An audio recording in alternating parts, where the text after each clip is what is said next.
এদিক খেয়াল করেন, 7 জন গরু ভাগে কেনে, 4 জন ধরে ধরে টানে, পেছন থেকে 3 জন ঠেলে। এমন এক গরু কেনে যেই গরুর উপরে বয়স্ক ভাতা ওয়াজিব।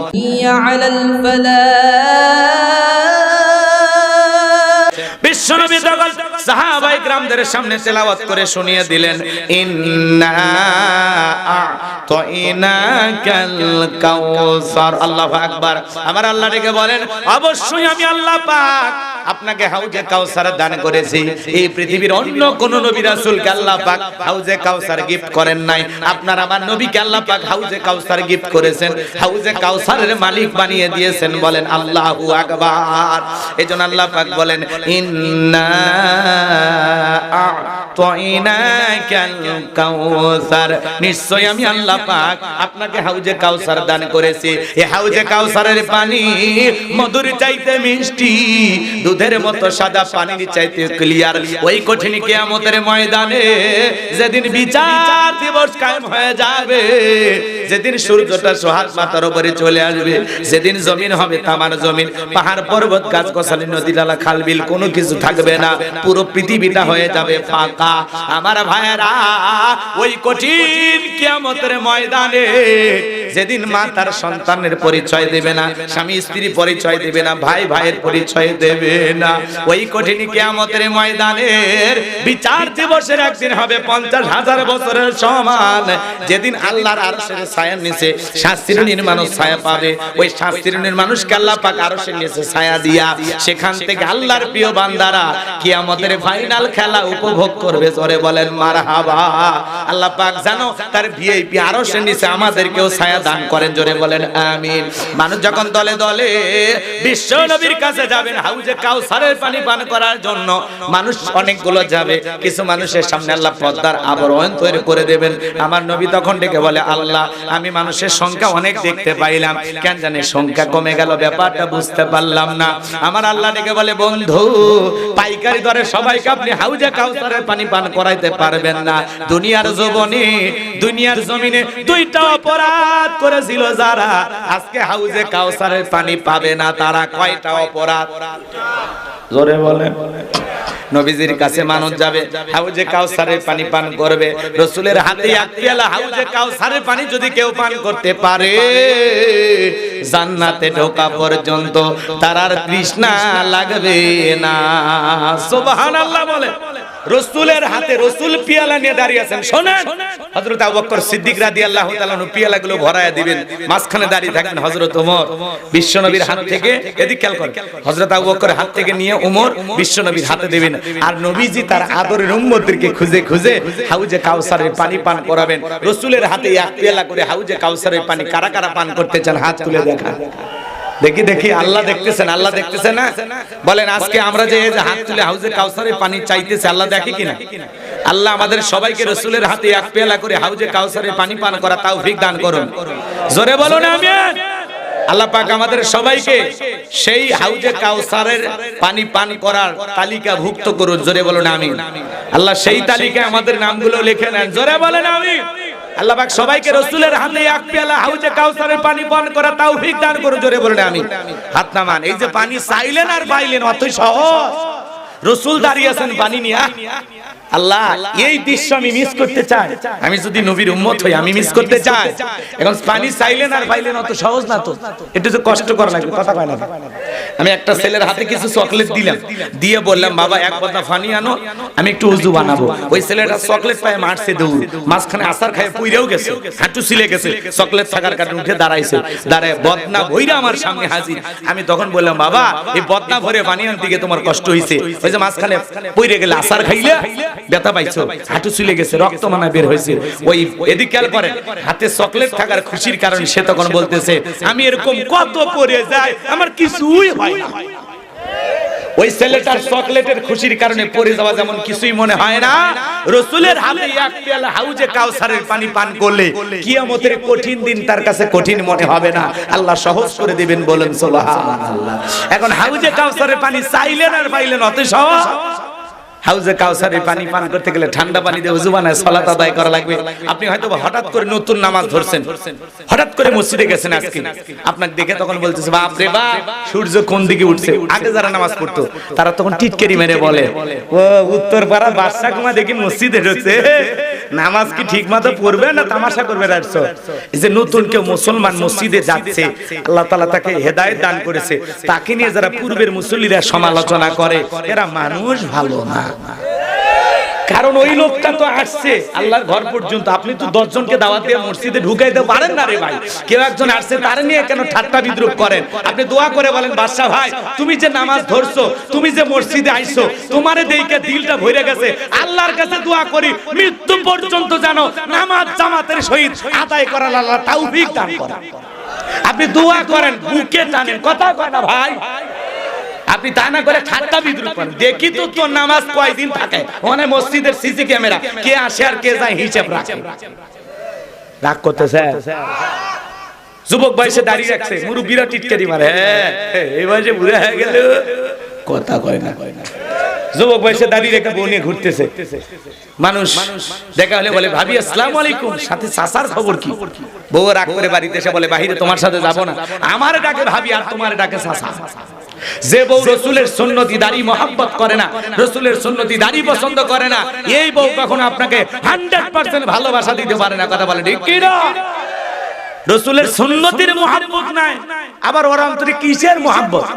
কলিজে কাটে দিলেও কবি লবণ কম হইছে, কথা কয় না কেন? ওদের সেনা বড় কঠিন, ওরা কঠিন জিনিস, বাঁকা হাত দিয়ে আল্লাহ বানাইছে। আজকে ওয়াজ করে একটু হালকা সোজা বানায় দিন, একটু মহিলাদের ওয়াজ একটু পরে করতেছি, কষ্ট হচ্ছে নাকি আপনাদের? তাকবীর দেন, লিল্লাহিল তাকবীর। এই যে এসে গেছে, একটু মা বোনদের আলোচনা হওয়া দরকার। আমার ভাইরা দিক খেয়াল করেন, তাহলে হাউজে কাউসারের পানি পেতে হলে কাজ করতে হবে দুইটি। জোরে বলেন কয়টি? দুইটা আঙ্গুল তুলে দেখান। আল্লাহ যাদেরকে হাত দিয়েছে দুইটা আঙ্গুল তুলে দেখান, বলেন তো হাউজে কাউসারের পানি পান করতে গেলে কাজ করতে হবে কয়টি? আরো জোরে। এইবার 2 নাম্বার আয়াত সবাই পড়ুন, ফাসাল্লিলি রাব্বিকা ওয়ানহার, ফাসাল্লিলি রাব্বিকা ওয়ানহার। 1 নাম্বার হলো ফাসাল্লিলি রাব্বিকা, রব্বির উদ্দেশ্যে সালাত আদায় করা লাগবে। নামাজ হবে একমাত্র কার জন্য? আরেকটু জোরে বলেন কার জন্য? কুল ইন্না সালাতি ওয়া নুসুকি ওয়া মাহইয়ায়া ওয়া মামাতি লিল্লাহি রাব্বিল আলামিন।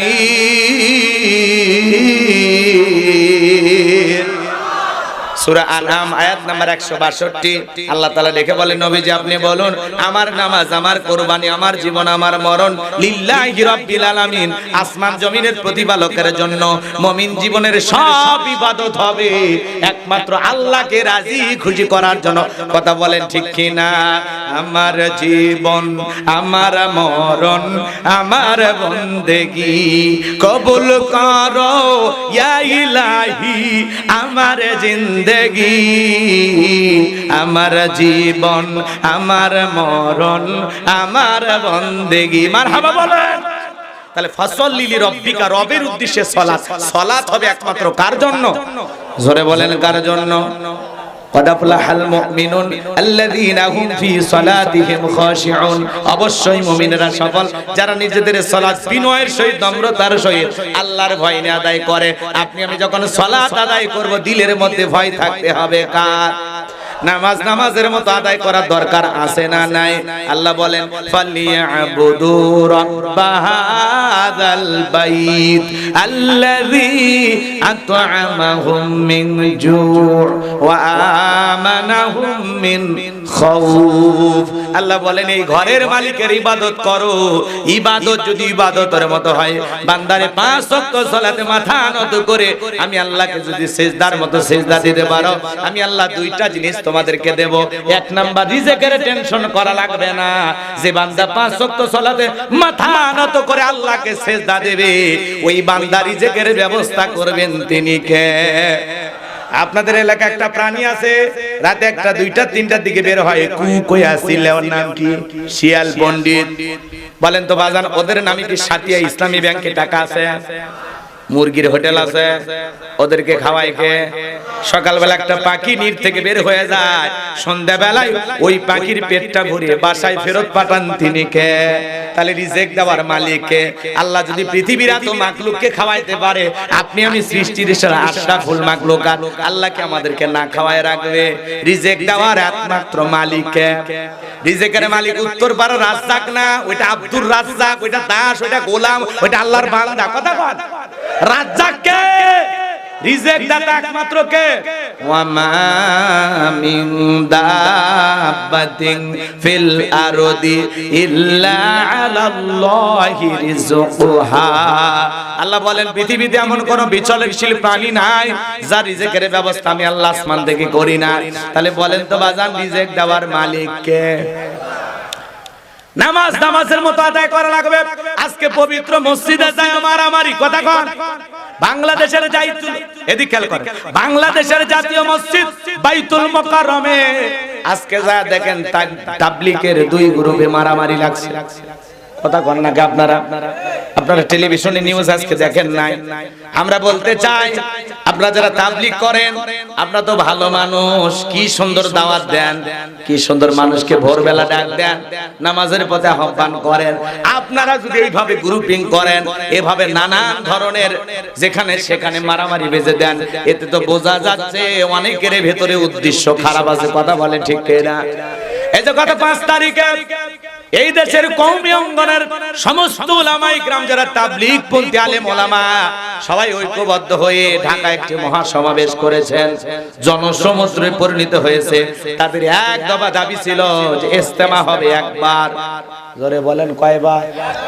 তারা যে 9টা দাবি রেখেছিলেন আমার ভাইরা, তার মধ্যে এরকম একটা দাবি ছিল যে ইজতেমা হবে একবার আর ওলামা ইকরাম তার তত্ত্বাবধান করবে।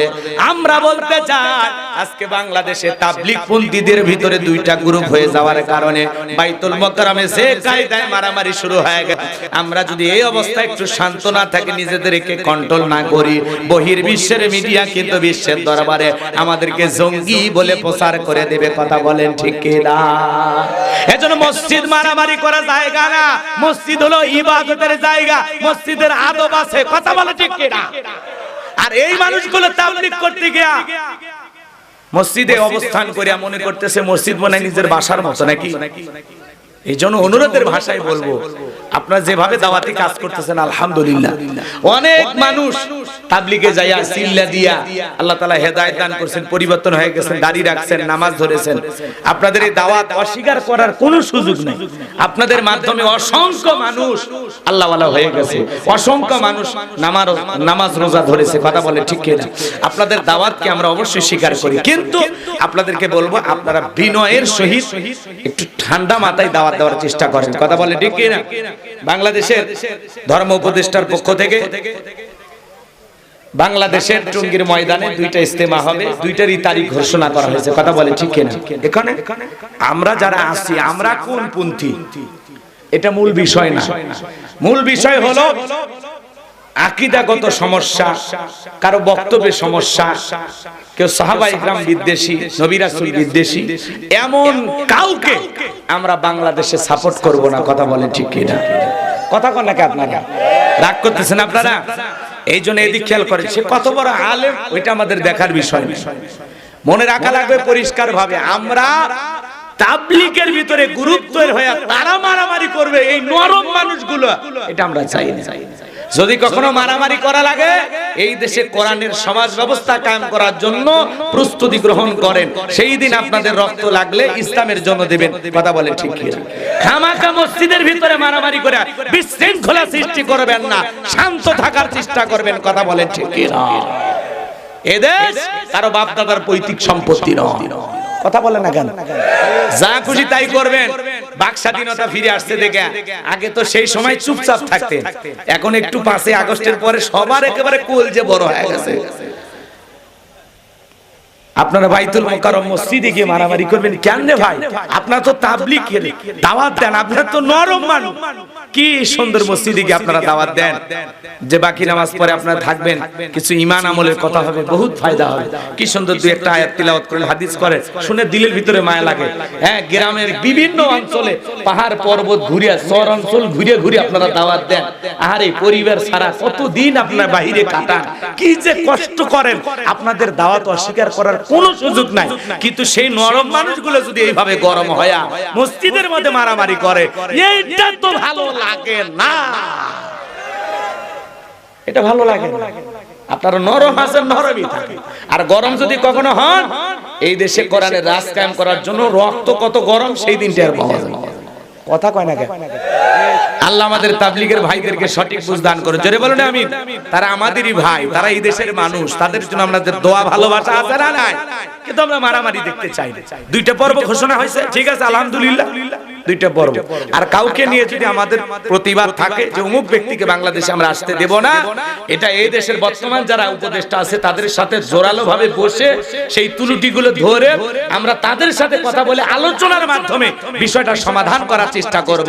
কথা বলে ঠিক কিনা? কিন্তু ব্যক্তিগত হাতাহাতি মারামারির মধ্যে আমরা কখনো নিজেদেরকে গা ভাসিয়ে দিয়ে জড়ানোর চেষ্টা করব না। আল্লাহ পাক যেন এই দেশের সকল মুসলিম উম্মাহকে সঠিক বুঝ দান করেন, সকল ঈমানদার ভাইদেরকে সঠিক বুঝ দান করেন।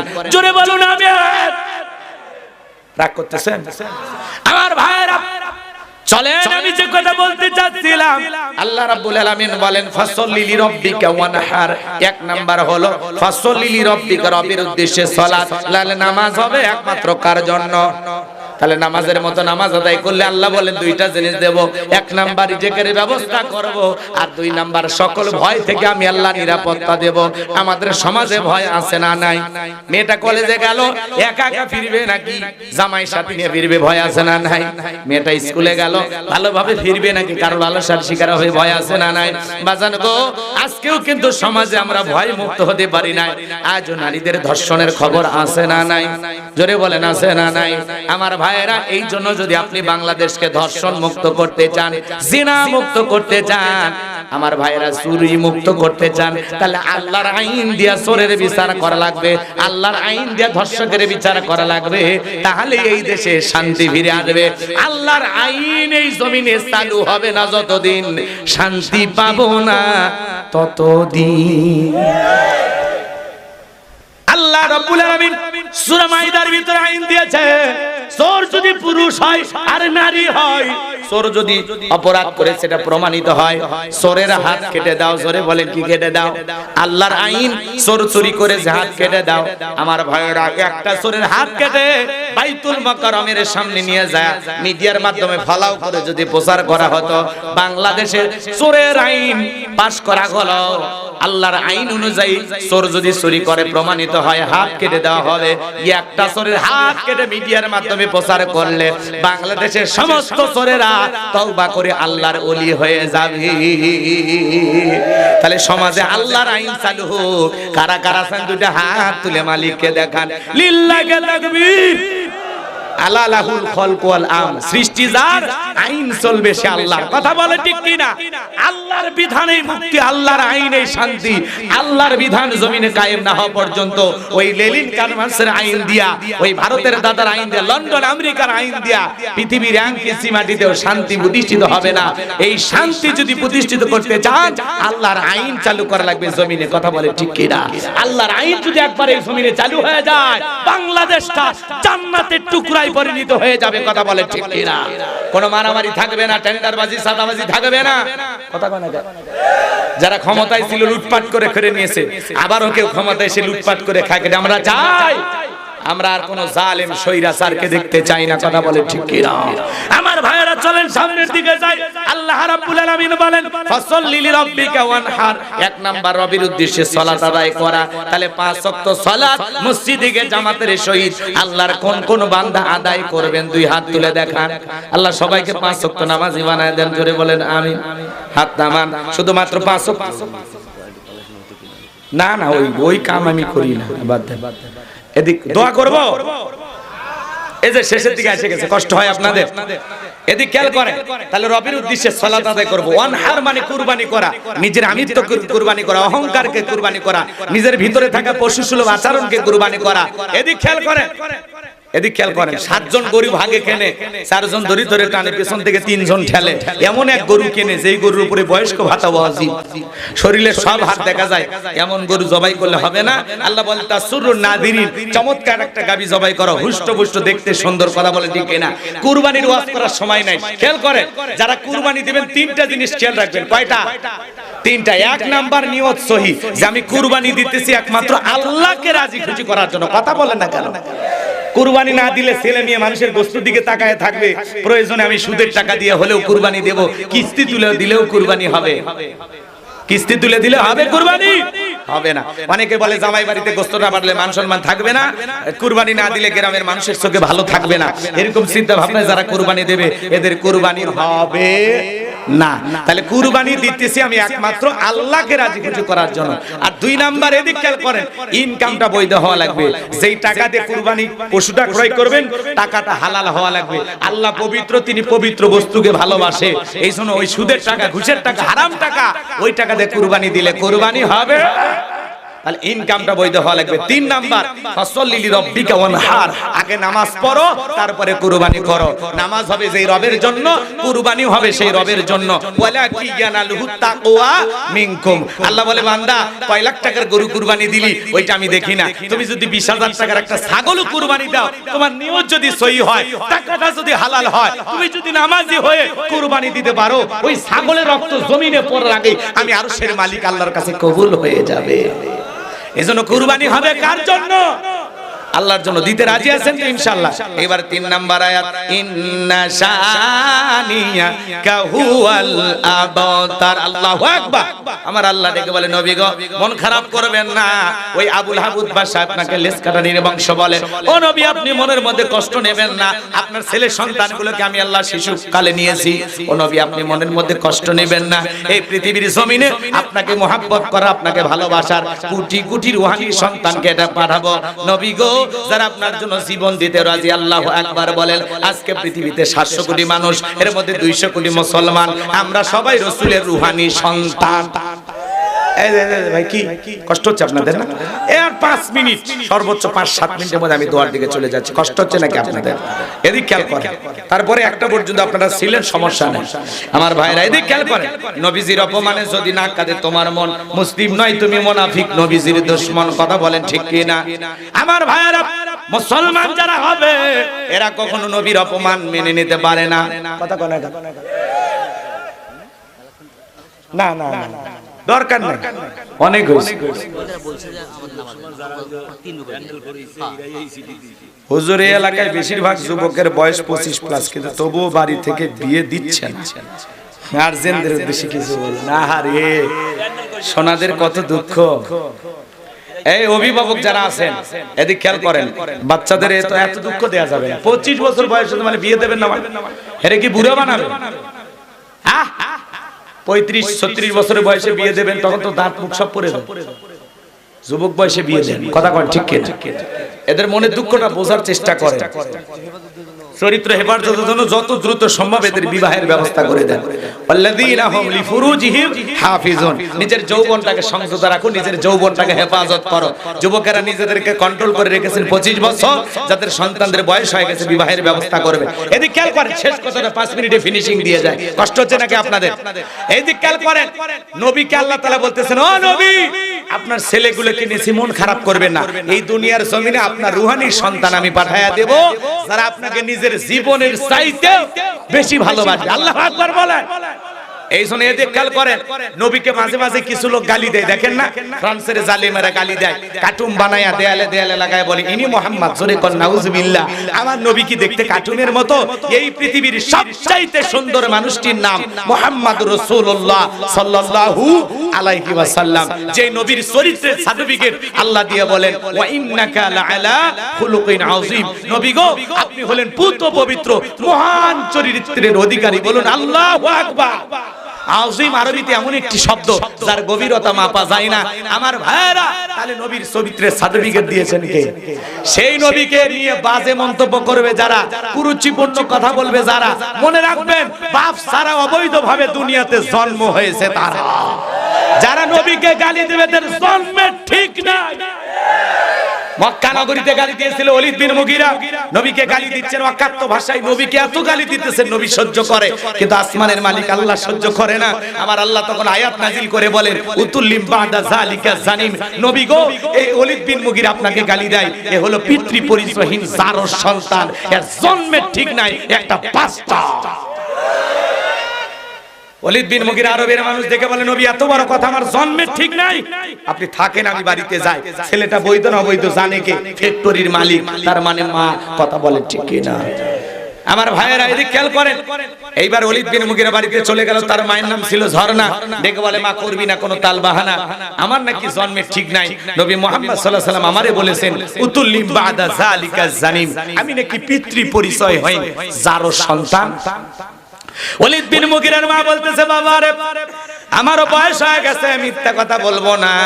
আর মনে মনে ভাবে, এত গোপন খবর নবী জানলো কেমনে? নবী তো জানতেন না, নবীকে জানিয়ে দিয়েছেন তিনি কে? আর একটু জোরে বলেন কে? এ ভাই, ও হুজুর, হুজুর, ছেলে পেলে পাঠায় দেন। মহিলা প্যান্ডেল, পুরুষ প্যান্ডেলে আরেকবার ছেলেরা যাবে, যারা এখনো দিতে পারেন না একটু মাদ্রাসার জন্য দান করবেন। মহিলা পাঠায়, জি জি পাঠায় দেন। এদিক খেয়াল করেন। ওলীদ বিন মুগীরার মা বলতেছে, বাবা রে, তোর বাবা ব্যবসা বাণিজ্যের কাছে এতটাই ব্যস্ত, তোর বাবা ব্যবসা চেনে, টাকা আছে নি, কিন্তু তোর মায়ের মন বোঝে না। সে যে কেন আসে না, কিছু ভালো লাগে না, এবার আসুক, তারে আমি মজা দেখাবো। দেখবেন ভাই যখন বিদেশে থাকে, এলাকায় দেবর আমদানি কমে না বাড়ে, ওরা তখন এসে স্লোগান দেয়, ভাই ভাইয়া তোমার বর, আমি যে দেবর, ভেবে দেখো ভাবি কার কত দাবি, ভাই গেছে মালয়েশিয়া, আমি তো দেশে আসি। কথা কন না কি আপনারা? রাগ করতেছেন মনে হয়।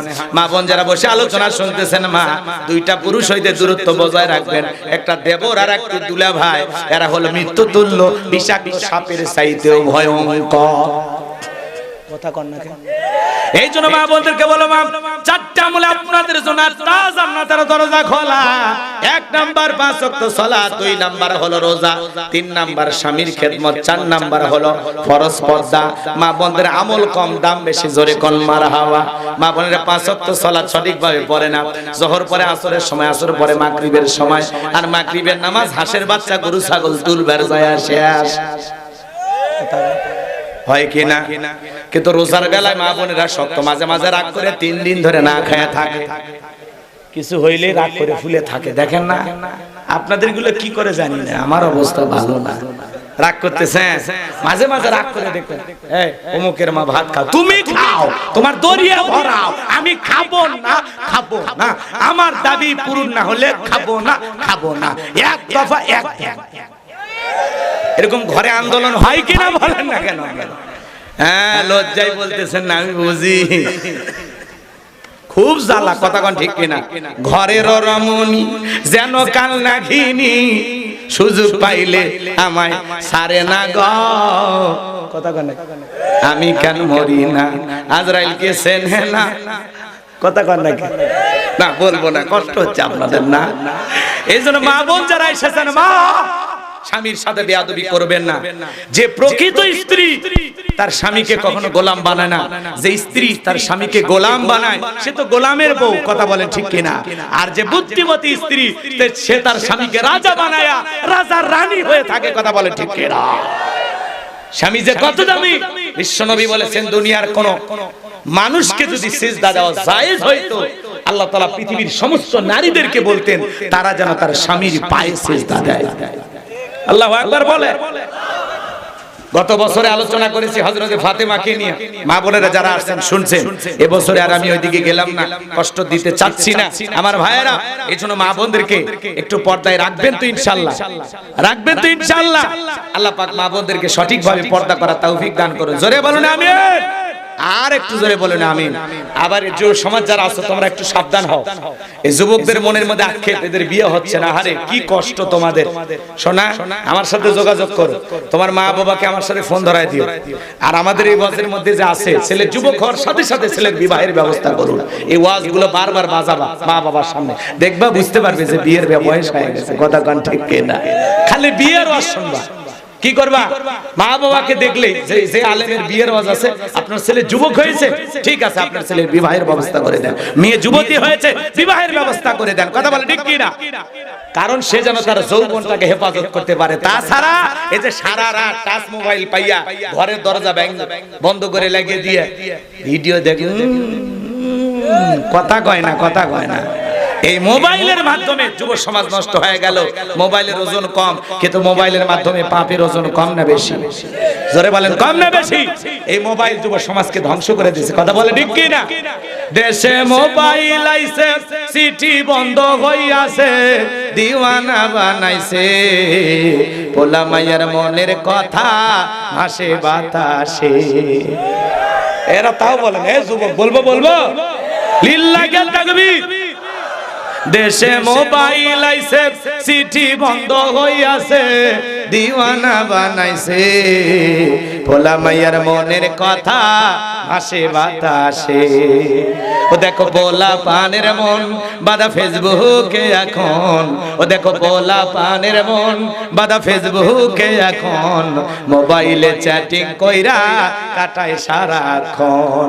এই মোবাইল পাইয়া দেখো মদনের মাইয়া, এই মোবাইল পাইয়া দেখো মদনের মাইয়া কি কাণ্ড ঘটাইছে, স্বামী সংসার রাইখা নাকি পালাইয়া গেছে, স্বামী সংসার রাইখা নাকি পালাইয়া গেছে। দেশে মোবাইল আইছে, চিঠি বন্ধ হইয়াছে, দিওয়ানা বানাইছে, পোলা মাইয়ার মনের কথা ভাসে বাতাসে। ও দেশে টিকটক আসিয়া সব গেল ভাসিয়া। কথা বলেন, এখানে ছোট ছোট বাচ্চা সেও টিকটক করে, মহিলা নুডলস রান্না করে তাও টিকটক করে। হ্যালো বন্ধুরা, দেখেন কিভাবে নুডলসটা রান্না করতে হয়। মনে হয় সাপাত একটা, কথা কর না কে আছে না? নাই, স্বামী শুয়ে আছে তাও টিকটক করতেছে। দেখছেন না আপনারা? রাগ কইরেন না।